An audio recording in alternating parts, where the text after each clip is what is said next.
আমি বিএনপি নিয়ে বলতে চাই না, আমি চাঁদাবাজদের নিয়ে বলতে চাই, সন্ত্রাস নিয়ে বলতে চাই, দুর্নীতি নিয়ে বলতে চাই। যদি তোমার দলে এগুলা থাকে দ্রুত তাদেরকে বের করুন, না হলে আজকে যেমন মানুষ বলছে আব্বাস চাঁদাবাজ, কালকে বলবে বিএনপি চাঁদাবাজ। সময় কিন্তু এখন বেশি নাই। অনেকের গায়ে একটু শিউরে উঠে যে আব্বাস চাঁদাবাজ বললে যে একজন ব্যক্তিকে অ্যাটাক করা হয়। এটা কোনো ব্যক্তি আব্বাস না, এটা পুরো বাংলাদেশের তাদের চিত্র ফুটে ওঠে একটা ব্যক্তির মধ্যে দিয়ে।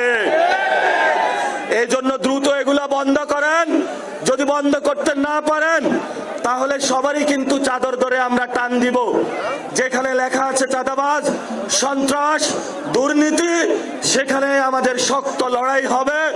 আপনারা ঘরের দেওয়ালে, মার্কেটে, বিভিন্ন জায়গায় লিখে রাখবেন চাঁদাবাজদের বয়কট করুন। এখানে চাঁদাবাজের প্রবেশাধিকার নিষিদ্ধ, সামাজিকভাবে তাদেরকে বয়কট করতে হবে। মসজিদের মিম্বার থেকে খুতবা দিতে হবে, ক্লাস থেকে টিচার ঘোষণা করতে হবে।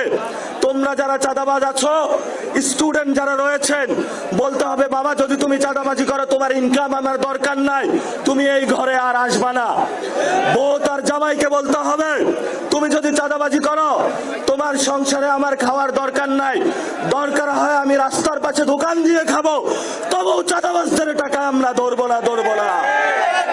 সবাই আপনারা চাঁদাবাজদের বিরুদ্ধে ঐক্যবদ্ধ থাকবেন, দুর্নীতির বিরুদ্ধে ঐক্যবদ্ধ থাকবেন, সন্ত্রাসের বিরুদ্ধে ঐক্যবদ্ধ থাকবেন, আওয়ামী লীগের বিরুদ্ধে ঐক্যবদ্ধ থাকবেন, জাতীয় পার্টির বিরুদ্ধে ঐক্যবদ্ধ থাকবেন। শেষ কথা, আমাদের একটি দল রয়েছে যারা সারা জীবন রাজনীতি করেছে, ভারত বিরোধী রাজনীতি। এখন তারা ক্ষমতার মোহে অন্ধ হয়ে ভারতের সাথে সমঝোতা করেছে।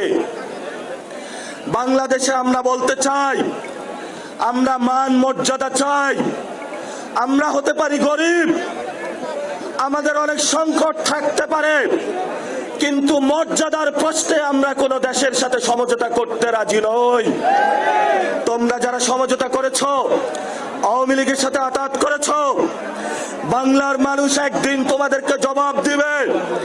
গত 50 বছর রাজনীতিতে প্লে করেছো ভারত কার্ড, নতুন করে এখন সমঝোতার কার্ড চালু করেছো। আমরা তোমাদেরকে হুঁশিয়ার করে দিতে চাই, বাংলাদেশের মানুষ 18 কোটি মানুষ যতদিন জীবিত থাকবে, রংপুরবাসী যতদিন থাকবে, ভারতীয় আধিপত্যবাদ আমরা বাংলাদেশে মেনে নেব না।